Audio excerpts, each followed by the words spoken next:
Hello everyone, welcome to YouTube channel. This is doctor Muskan. आज की video में मैं आपको दूंगी सारी बेसिक इन्फॉर्मेशन पीएचडी के बारे में। कौन कौन से पॉइंट्स हम कवर करेंगे, पीएचडी के full form, minimum qualification, admission process, syllabus of entrance exam, duration, age limit and हम पीएचडी करते क्यों हैं, व्हाई वी डू पीएचडी। ये सारे पॉइंट्स आज के वीडियो में मैं आपको सारे कंप्लीट बेसिक इन्फॉर्मेशन दूंगी। वीडियो में एंड तक बने रहिए। चैनल पर नए हैं तो चैनल को सब्सक्राइब कर दीजिए एंड बेल आइकन जरूर प्रेस कर दीजिए ताकि आपको आने वाली हर एक वीडियो की नोटिफिकेशन सबसे पहले मिल सके। हम हमारे इस चैनल पर UGC net paper 1 and paper 2 commerce and management की प्रिपरेशन करवाते हैं, तो उसके लिए भी बहुत सारी वीडियोज अपलोडेड हैं, वो भी आप चेकआउट कर सकते हैं एंड एप्लीकेशन का लिंक भी आपको डिस्क्रिप्शन बॉक्स में मिल जाएगा, वो भी आप इंस्टॉल कर सकते हैं। ठीक है, so let's start the video. सबसे पहले हम बात करें फुल फॉर्म की। पीएचडी की फुल फॉर्म होती है doctor of philosophy. Basically PhD में होता क्या है, रिसर्च वर्क होता है। किसी भी एक पर्टिकुलर एरिया के रिगार्डिंग, किसी भी एक पर्टिकुलर स्पेशलाइजेशन में हम क्या करते हैं, कंप्लीटली रिसर्च वर्क करते हैं। मिनिमम क्वालिफिकेशन की अगर हम बात करें और मिनिमम एलिजिबिलिटी क्राइटेरिया की बात करें हम, तो अगर आपने मास्टर डिग्री किया है 2 साल का, यानी कि पोस्ट ग्रेजुएशन किया है, मिनिमम उसके अंदर थे आपके 55%, तो आप अप्लाई कर सकते हैं पीएचडी के लिए। उसके अलावा आपने 4 ईयर का अंडर ग्रेजुएट कोर्स किया है, 4 ईयर अंडर ग्रेजुएट कोर्स किया है, उसके बाद अगर आपकी 1 साल की भी पोस्ट ग्रेजुएशन है, 1 साल की आपने मास्टर डिग्री की है जिसके अंदर आपके 55% थे मिनिमम, तो भी आप पीएचडी के लिए अप्लाई कर सकते हैं। ठीक है, इसके बाद उसके अलावा पीएचडी के लिए आप अप्लाई कर सकते हैं अगर आपने बैचलर डिग्री विद रिसर्च किया है। बैचलर डिग्री विद रिसर्च किया है 4 ईयर का, उसके अंदर आपका सीजीपीए कम से कम 7.5 था आउट ऑफ 10, तो भी आप पीएचडी के लिए अप्लाई कर सकते हैं। इसमें रिलैक्सेशन की अगर हम बात करें मार्क्स की, तो जो candidates SC, ST, OBC, differently abled, EWS category से बिलोंग करते हैं, तो उनको मास्टर्स के जो मार्क्स हैं उसके अंदर 5% का रिलैक्सेशन मिल जाता है, यानी कि 50% मार्क्स चाहिए होते हैं। उसके अलावा अगर आपने 4 year bachelor degree with research किया है तो उसके अंदर भी 0.5 स्कोर का रिलैक्सेशन मिलता है, यानी कि 7 सीजीपीए होगा आउट ऑफ 10, तो भी आप अप्लाई कर सकते हैं फॉर द पीएचडी। ठीक है, इसके बाद हम बात करते हैं एडमिशन प्रोसेस की। तो वो स्टूडेंट्स जिन्होंने ओनली मास्टर डिग्री किया है, यानी कि पोस्ट ग्रेजुएशन किया है, तो उनके लिए क्या प्रोसीजर रहता है, आपको पहले एंट्रेंस एग्जाम देना होगा। एंट्रेंस एग्जाम आप क्लियर करते हैं, देन आपको इंटरव्यू देना होगा।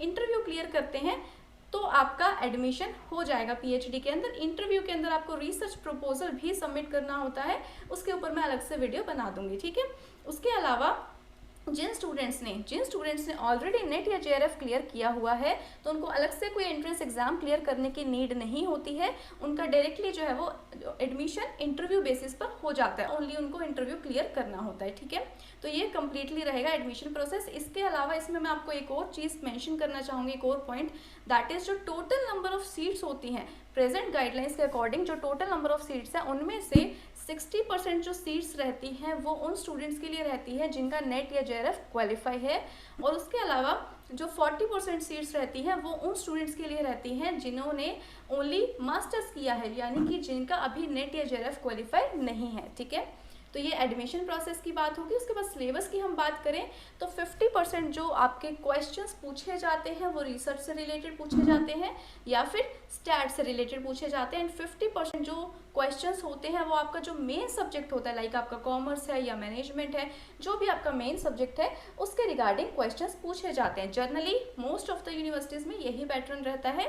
बाकी फिर भी एक बार प्रिपरेशन स्टार्ट करने से पहले ऑफिशियल वेबसाइट ज़रूर से चेक कर लीजिएगा फॉर द डिटेल्ड सिलेबस। ठीक है, इसके बाद हम बात करें ड्यूरेशन की, तो अगर हम कोर्स वर्क निकाल दें, कोर्स वर्क को एक बार हटा दें, तो आपको कम से कम 2 साल देने होते हैं पीएचडी के अंदर, और कोर्स वर्क को हम इंक्लूड करें प्लस अदर प्रोसेस को हम इंक्लूड करें तो टोटल आपको 3 साल कम से कम देने होते हैं पीएचडी के अंदर। और मैक्सिमम यहाँ पर ड्यूरेशन रहता है 6 ईयर्स का, कुछ रिलैक्सेशंस भी मिलती है, बट वैसे मोस्ट ऑफ द केसेस में जो मैक्सिमम ड्यूरेशन रहता है वो 6 ईयर्स का रहता है। ठीक है, इसके बाद एज लिमिट कुछ नहीं होती है, there is no age limit, यानी कि आप किसी भी एज में पीएचडी कर सकते हैं। अभी तक तो कोई भी एज लिमिट नहीं है। ठीक है, इसके बाद हम नेक्स्ट बात करें व्हाई वी डू पीएचडी, हम पीएचडी करते क्यों हैं।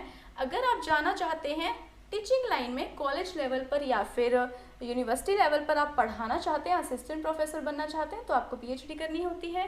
नेम के आगे डॉक्टर लगाना चाहते हैं तो आपको पीएचडी करनी होती है, या फिर आप किसी एक पर्टिकुलर सब्जेक्ट पे कमांड हासिल करना चाहते हैं, आप एक्सपर्ट बनना चाहते हैं उस सब्जेक्ट के, तो भी आपको पीएचडी करनी चाहिए और पीएचडी करनी होती है आपको, क्योंकि पीएचडी में होता ही यही है, रिसर्च वर्क होता है। पर्टिकुलर आप एक टॉपिक सिलेक्ट करते हैं एक पर्टिकुलर सब्जेक्ट के रिगार्डिंग एंड उस पर डिटेल आप रिसर्च करते हैं। तो बेसिकली कमांड हासिल करने के लिए, एक्सपर्टाइज हासिल करने के लिए आपको पीएचडी करनी होती है। इसके बाद नेक्स्ट आता है दैट इज रिसर्च वर्क, यानी कि कुछ स्टूडेंट्स ऐसे होते हैं जिनका रिसर्च में इंटरेस्ट होता है बहुत ज़्यादा, तो उनको अगर रिसर्च लाइन में आगे जाना है तो उनको भी पीएचडी करनी चाहिए। ठीक है, सो ये थी आज की वीडियो, इसमें मैंने आपको सारी बेसिक इन्फॉर्मेशन दी है। ऐसे ही और वीडियोस के लिए हमारे चैनल को सब्सक्राइब कीजिए। वीडियो अच्छी लगी हो तो प्लीज़ एक लाइक ज़रूर कीजिएगा, कॉमेंट कीजिए। आज के लिए इतना ही, थैंक यू सो मच।